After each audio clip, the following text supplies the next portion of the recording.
Good afternoon, Afro friends and family. Welcome to another edition of Afro News at Noonish. We have our Afro writers here, and we have joining us today, Mr. Daquan Lawrence, who is our Afro international writer. So let's get right into it. What are some weekend headlines, some highlights that caught your eye? I'll go first. Y'all, it is hot. Okay, first things first, it is sweltering outside. I really hope that everyone is watching their water intake and taking the necessary precautions to make sure that they are staying cool. According to the University of Maine's Climate Reanalyzer, July 3 and July 4th may have been the hottest days on Earth. Y'all, the temperature on July 4th was 62.9 degrees Fahrenheit, that's 17.18 degrees Celsius. And we know that any increase in temperature can negatively impact plants, animals, and humans, us. So we have to care about this. I have seen so many different movements on the climate change front, and it just baffles my mind that there are people who think that climate change is not real. Step outside, even today, and you will see how real climate change is. Daquan, we're going to throw it right to you because this climate change is not something that's just going on here in North America. Tell us how people in Africa are being affected by this. Thank you, Alexis. Really quickly, so it's actually, I guess, perfect timing. Right now, it's supposed to be winter in South Africa. However, it usually doesn't snow there. But for the first time in over a decade, people in Johannesburg have woken up to snow as they are experiencing a major cold front. And South Africans are being warned to keep warm. If you look online, there's several pictures of people wearing bubble coats as if they're like in New York or someplace really, really cold. And that's very unusual for South Africa, particularly at this time, even during their winter. And just kind of, again, quickly introducing some other headlines and international news that caught my attention. Staying with Africa, Kenya will also be celebrating its 60th year of independence. That officially happens later this year in December. But there are some events happening around the world that are commemorating Kenya's 60th year of colonization, or excuse me, of independence from colonization from the British. Making our way to Europe, speaking of the British, some interesting things are happening in Europe, particularly in Germany. I'll start there. Something really shocking caught my attention. There was an AI generated avatar powered by ChatGPT that led a church service. So I'm gonna say that again, an AI generated avatar. So again, artificial intelligence generated avatar, a picture of us, a copy, like a social media kind of carbon copy, if you will, that was led by ChatGPT. It led a church service in Germany with over 300 attendees, and it was nearly entirely organized by AI.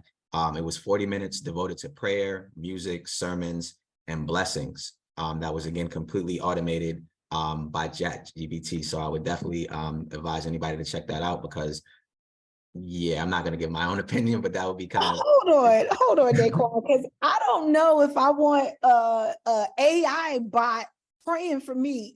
Like, what does this mean? What do you mean?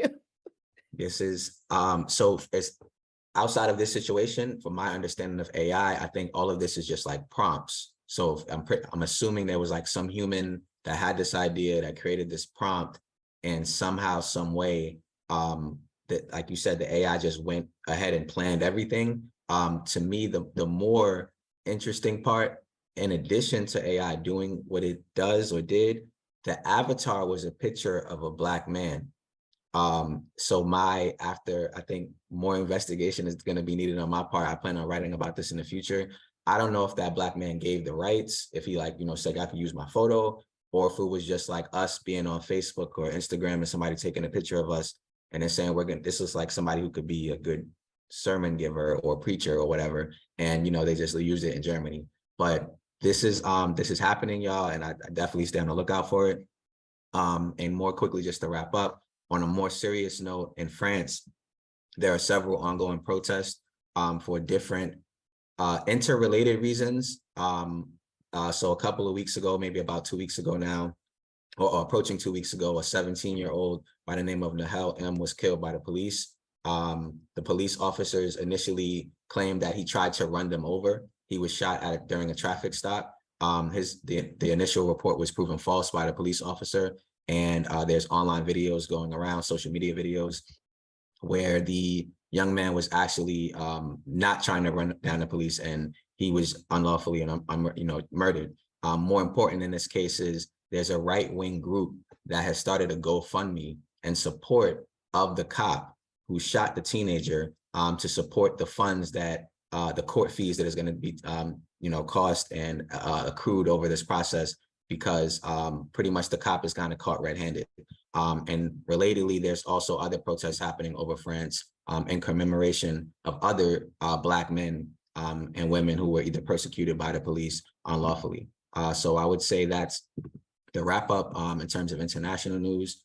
There's always things happening, but next in the coming weeks, I'll focus on other areas.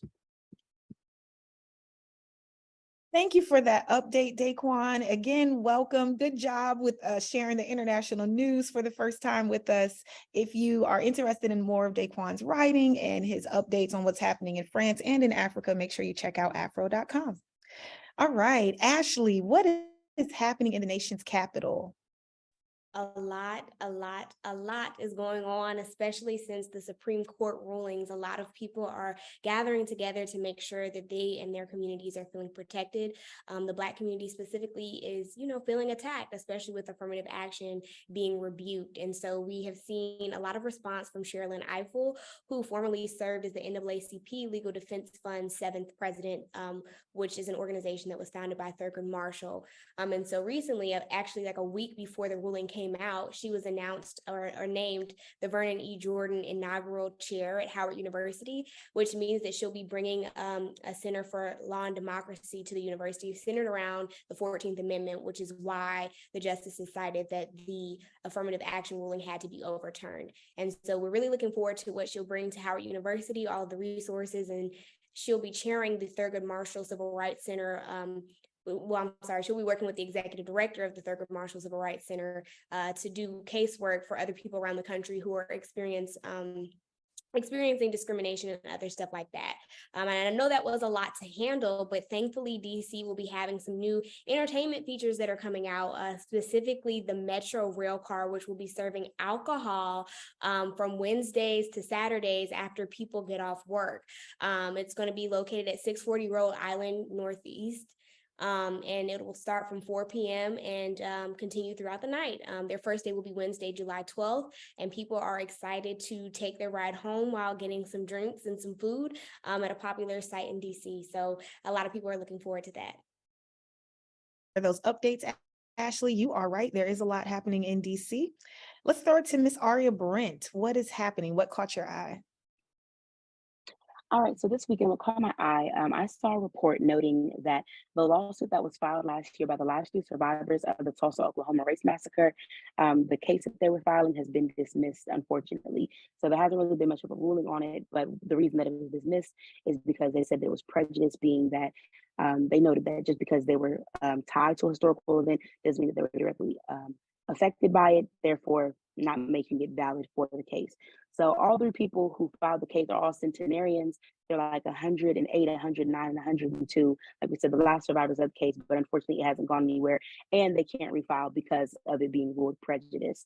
So that was something I was really upset to see, just because I was really, really hoping that, they would get their justice and their reparations for this case. But in some better news, as we advertised last week and as we talked about, we also put out a piece about it. This coming week, the Lake Arbor Jazz Festival is happening. That starts on July 12th and is through the 16th. And I know that Ashley said there's a lot going on in DC.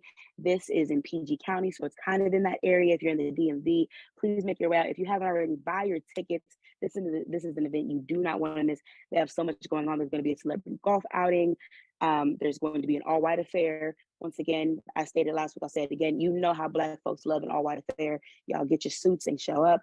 Of course, there's going to be the actual jazz festival on Saturday. There's going to be several performances kind of leading up to that. Some really, really dope artists that you're not going to want to miss. VIP lounges, wine, beer, just an overall good time. So definitely get your tickets for it if you haven't already. And even if you can't make it to the entire festival, be sure to make it to Saturday.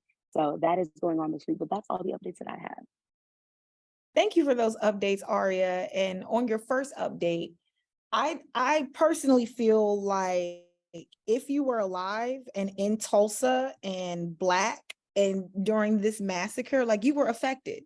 Even if I don't care if you were 2 months old, that means that your parents were parenting out of that trauma. Like you were affected. Like, how do you say that anybody who was present and Black and, dealing with a massacre in their community, how do you say they're not affected? That's America.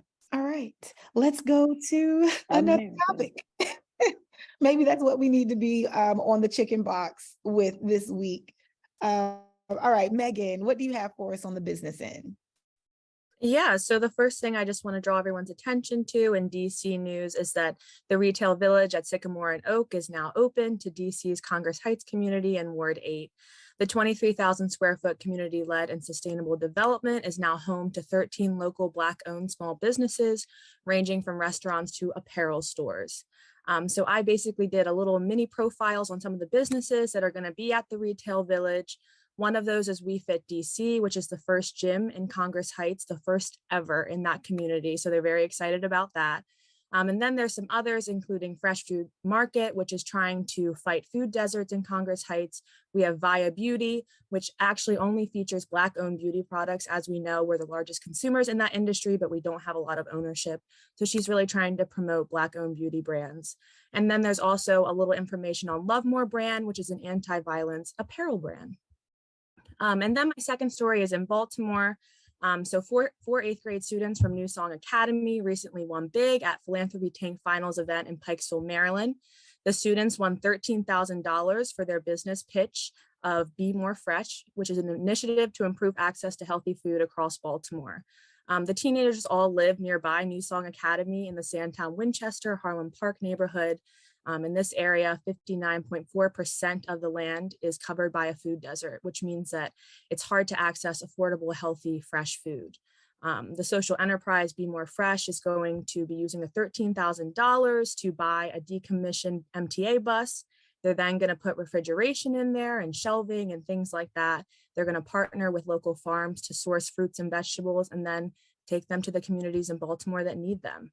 The girls said that they are planning to keep meeting up over summer, and they actually also received a mentor from the competition. That mentor is from United Way of Central Maryland, and they're going to begin working on how to put the business into practice at the end of July. So congrats to those students at New Song Academy. Thank you for that update, Megan. I love that these youth saw a problem and they stepped up and answered the call. Food deserts are absolutely an issue here in Baltimore City. So thank you, New Song students and the mentors who helped them pull that project together. All right, that wraps up another edition of Afro News at Noonish. Make sure that you follow us on all the social media platforms. We are on TikTok, Twitter, Facebook. We'll soon be on Threads. So make sure that you are out there looking at our content, sharing it, letting us know what you think. Let us know if you have some issues in your community that you would like us to look into and cover. You can send letters to the editor and community requests to editor@afro.com. Thank you.